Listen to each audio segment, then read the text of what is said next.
Courtship. That's another 2 hours. One quick mention, post-traumatic stress disorder. People that experience trauma, we have a physiologic response. Our heart rate goes up. Women are able to lift cars to save children, that kind of thing. There is a physical response that goes on. There's a physical response in the brain. Basically, what happens with people, and up to a third of people that experience trauma, they get stuck in this pattern in their brain, particularly if they have been unable to respond. If you're in a car accident, you're pinned down and you're unable to help someone else. If your ability to respond is thwarted, you have a higher likelihood of developing an ongoing post-traumatic trauma wherein you get stuck in that pattern. So this is, in my opinion, very physiologic. For those people, now why is this important? Well, after 30 years of exit counseling, we know that people in these, people emerging from spiritual abuse experience a high degree of post-traumatic stress. That's a fact. Now, you don't have to know the brain. If you know neuroanatomy, it's in there.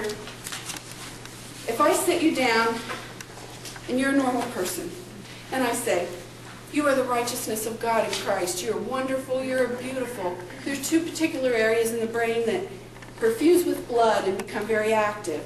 And through the new advances in brain imaging, we can see these things. Two places react.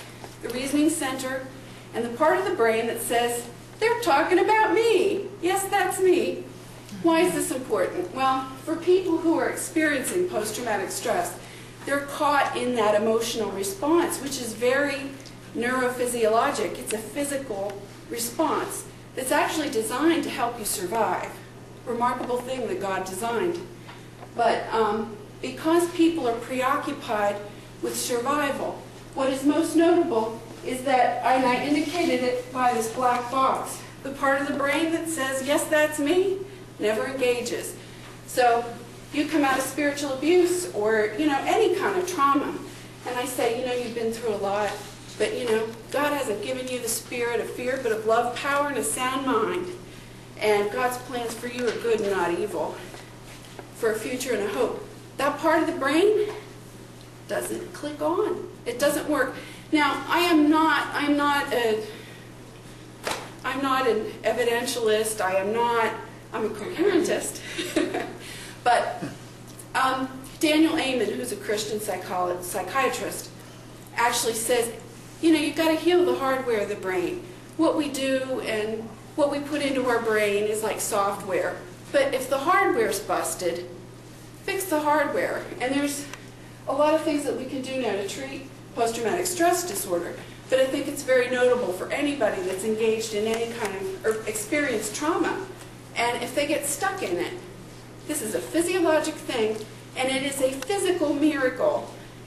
If they heal from it, we already know it's a spiritual miracle when we preach the gospel to someone and the good news of Christ, that oh, sure. Oh, I'm sorry, is this the gentleman you're quoting? Oh, yeah, that's okay. Bessel van der Kolk, psychiatrist, neurophysiologist, and actually, he actually doesn't think that antidepressants do any good in trauma or depression. That there are far many other things you can do, and they're very organic and easy. It's pretty much enjoy life, move your body, and there's a couple of other techniques that are very effective for trauma and depression. And so I think that's pretty significant. If you just go home with the idea that there's a physical thing going on here with people too, and that if people that transcend this have experienced certainly a spiritual miracle, but definitely a physical one as well. Even with therapy, people who emerge from cults and spiritually abusive situations, it can take up to 12 years to recover for this healing to occur. So that's pretty significant. All right, my last slide. Of course, we've already mentioned this causes church divisions and splits. Not only existing churches, but their own patriarchal churches split. and splinter. There's all this authoritarian tension going on. They terrorize their critics. Many people really believe that they have physical illnesses because they've contended with some of these folks some of them are very well funded and very politically connected. That's why we don't hear more about this. People are terrified that their children are going to be harassed. And all I can say is, look at the internet, and almost every camp of patriarchy has ethical problems, serious ethical problems. Tax evasion, hiding pedophiles, churches paying off gambling debts, stealing of intellectual property. It's very disturbing. And that concludes my talk. Questions? I have a question because I'm trying to not characterize you as being counter to people who are non-egalitarian in their theology. You're just saying these people I'm take it way actually not. I'm actually complementarian. Okay. I mean, I grew up in a denomination that was egalitarian, and I moved out of it.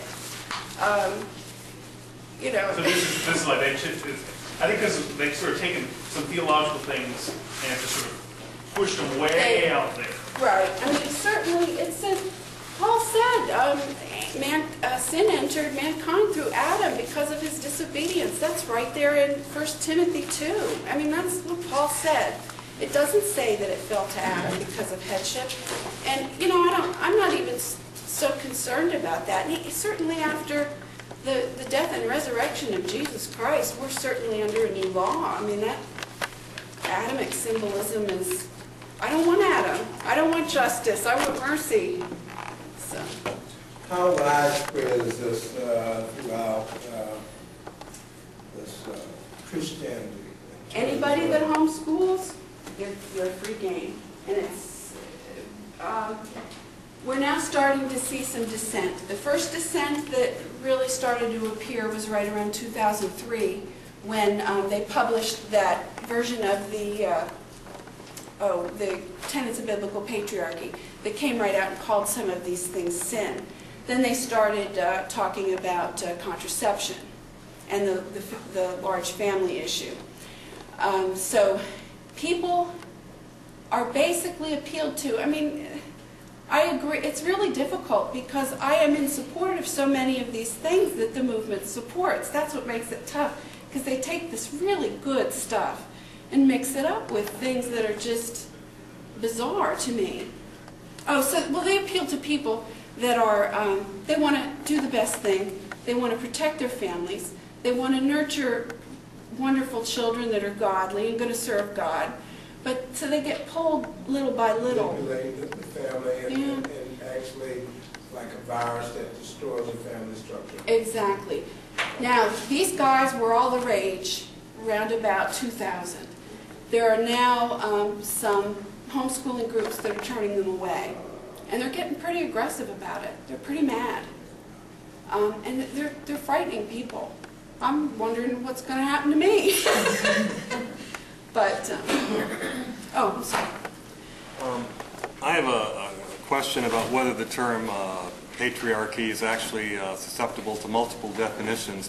Before I came to here, I thought this was on Christian patriarchy, so I looked up christianpatriarchy.com on the internet, and actually that's a pro-polygamy website. And so I'm wondering whether the issues of the ordination of women versus the subordination of a woman within marriage, clergy ordination versus women's subordination within marriage, you know, and versus polygamy, there's all different definitions of patriarchy.